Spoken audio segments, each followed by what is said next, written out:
Recently, we did a video on the importance of taking care of your dogs in summer and special considerations. If you haven't seen that, make sure you go watch it. There's some remarkable advice in there that I was very surprised to learn, so I'm sure you'll enjoy it. And today we're going to talk to canine expert Stephanie Barger about what to do in the autumn. Now, if it's early autumn for you, depending on where you live, make sure you revisit that summer video, because if you still have warm weather, you're going to need to capitalize on that. And then we'll talk about what to do when it starts to get a little bit cooler. Welcome back, Stephanie. It's good to see you today.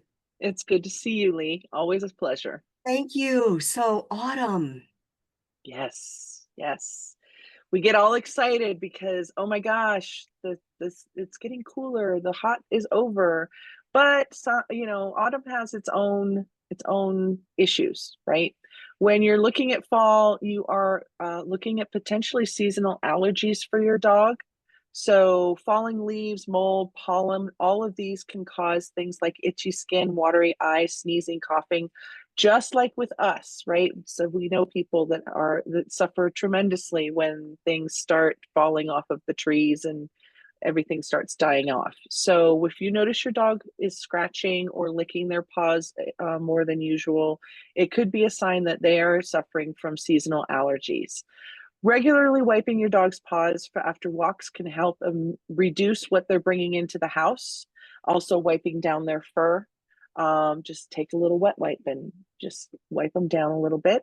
If your dog's symptoms seem more severe, like there's either respiratory distress or they're getting skin infections or ear infections, it might be time to contact your vet for some allergy management options.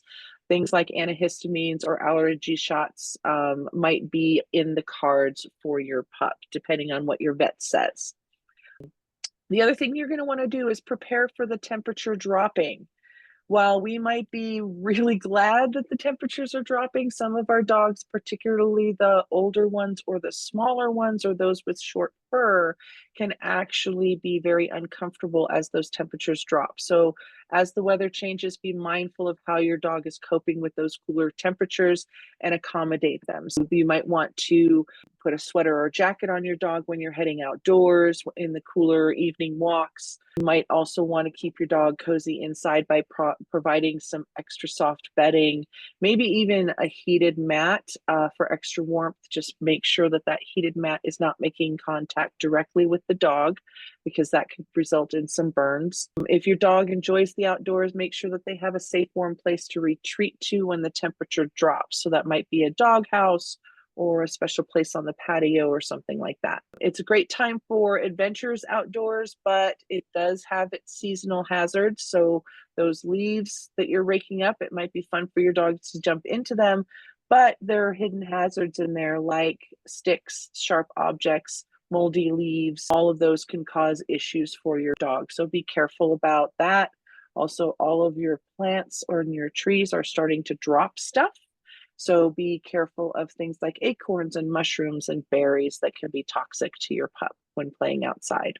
I think the final big thing is we are starting to ease into holiday season. So if your dog has some issues with holidays, for example, they don't like people coming to the door, you might want to start doing some training on that now, so that when all of those trick-or-treaters are coming and knocking at your door, it is less stressful. And then also with people around Thanksgiving, making sure they're not getting a lot of those rich foods or table scraps that can lead to upset stomachs or pancreatitis. So remind your family members they're going to have their own little treats without all of the stuff on it that we put on ours, and make sure that they have a safe, quiet place to relax during the festival holidays after they've had their food too. Very good. You mentioned berries on trees and really watching that those might be toxic for dogs. One thing, too, as a reminder that I thought of is years ago, I used to use a wild bird food that had raisins in it.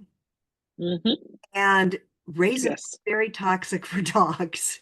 Yes. It Yes. really is worth making sure that whatever you're putting out to keep the birds happy during the autumn or any time during the year, that anything that falls from those aren't toxic too.